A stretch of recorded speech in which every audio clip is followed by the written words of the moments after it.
আমি ভরতপুর মুর্শিদাবাদ থেকে আসছি। ভরতপুর? হ্যাঁ, ওই ওই হুমায়ুন কবিরের এরিয়া না? হ্যাঁ, এমএলএ না?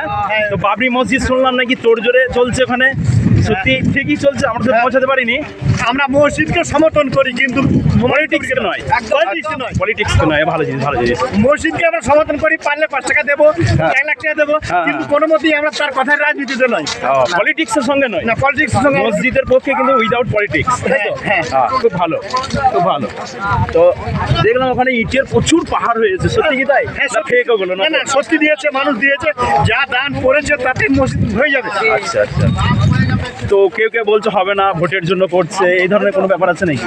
না, ও চাইছে ভোট নিয়ে রাজনীতি খেলার চেষ্টা করছে, কিন্তু মানুষ তাদের সারা দেবে না। কিছু লোক হয়তো সমর্থন করে, কিছু নিয়ম ছেলে, কিন্তু বাস্তব যারা বুদ্ধিজীবী তারা কিন্তু সমর্থন করবে না। 92-এ বাবরি মসজিদ ডিস্ট্রয় করা হয়েছিল, নতুন করে আবার বাংলায়, যেটা পৃথিবীর কোনো মানুষ বা ইন্ডিয়াতে কোনো জায়গায় কোনো এমএলএ বা কোনো পলিটিশিয়ান করতে পারেনি, তাই না? তো এখানটা একটা হচ্ছে, মানুষের আবেগ রয়েছে না? আমরা মসজিদকে সমর্থন করি, মানে আমাদের একটা দুঃখ আছে যে বাবরি মসজিদ ধ্বংস করেছে, সেই হিসাবে আমরা মসজিদকে সমর্থন করি।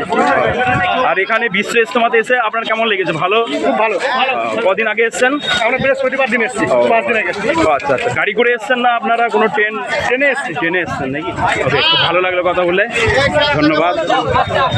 বিশ্ব ইজতেমাতে এসে ব্যক্তিগত ওপিনিয়ন, কুতুব তোমার কি আছে বলো তুমি একটু, কেমন লেগেছে? আমার জীবনে ফার্স্ট টাইম এখানে দেখলাম আমি এত লোকের ভিড়। তাও মোটামুটি 33 বছর পর হচ্ছে। আনুমানিক জনসংখ্যা কত হতে পারে এখানে? 2 কোটির উপরে। 2 কোটির উপরে, হ্যাঁ, আমাদেরও তাই মনে হচ্ছে যে লাগভাগ কোটি ছাড়িয়ে গেছে, কয়েকশো কোটি ছাড়িয়ে গেছে। আর এখানে সব ধরনের ফেসিলিটিস ছিল, যেমন মেডিকেল ক্যাম্প থেকে শুরু করে, ওয়াটার সাপ্লাই থেকে শুরু করে। আনন্দবাস নবদ্বীপ। আচ্ছা, কেমন লাগলো এখানে এসে? মাশাআল্লাহ, খুব ভালো লাগলো। আচ্ছা, আমার লাইফে সর্বপ্রথম। হ্যাঁ, তাও তোমাদের, আচ্ছা, বাংলায় তো 33 বছর পর হলো। হ্যাঁ, আর জীবনে পাবো কিনা সেটাও জানি না। আচ্ছা। তো গাইজ, এসছিলাম আমরা বিশ্ব ইজতেমা হুগলি কুইনান। তো মানুষের, সমুদ্রের পানি যেভাবে মাপা যায় না, তো মানুষের জনসংখ্যা কতটা পরিমাণ এসছে ঠিক ওই একইভাবে মাপা যাবে না। তো গাইজ দেখো কি পরিমাণ মানুষের ভিড় রয়েছে, পুরো রাস্তা জুড়ে রয়েছে মানুষ।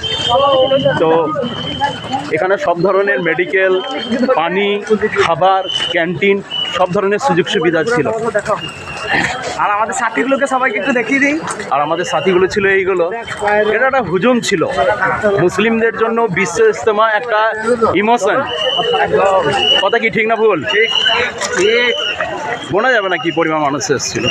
তো এই ধরনের প্রশাসনের সমস্ত সব রকম সুযোগ সুবিধা ছিল, মেডিকেল থেকে শুরু করে, মেডিসিন থেকে শুরু করে। তো এইখানে ভলেন্টিয়ার্স রয়েছে। গাইস, এত পরিমাণ মানুষের ভিড় হয়েছে, বিশ্ব ইজতেমা চলছে,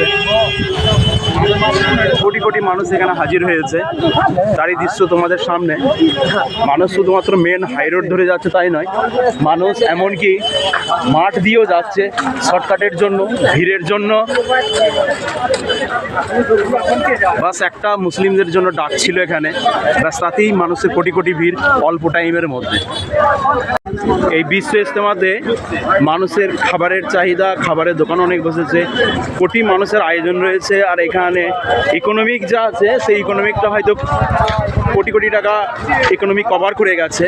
একটু বাইরে যায় গাইজ, লাগাতার 5 কিলোমিটার হাঁটার পর এখানে একটু রেস্টের জন্য আমার সব সাথীরা বসে আছে।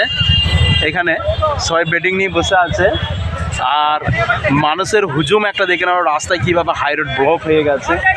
লাগাতার অন্তত স্টেশন পর্যন্ত যেতে হবে চুঁচুড়ায়, ঠিক এইভাবেই ব্লক রয়েছে যে রাস্তায়। এখনও 14 কিলোমিটার, হাই।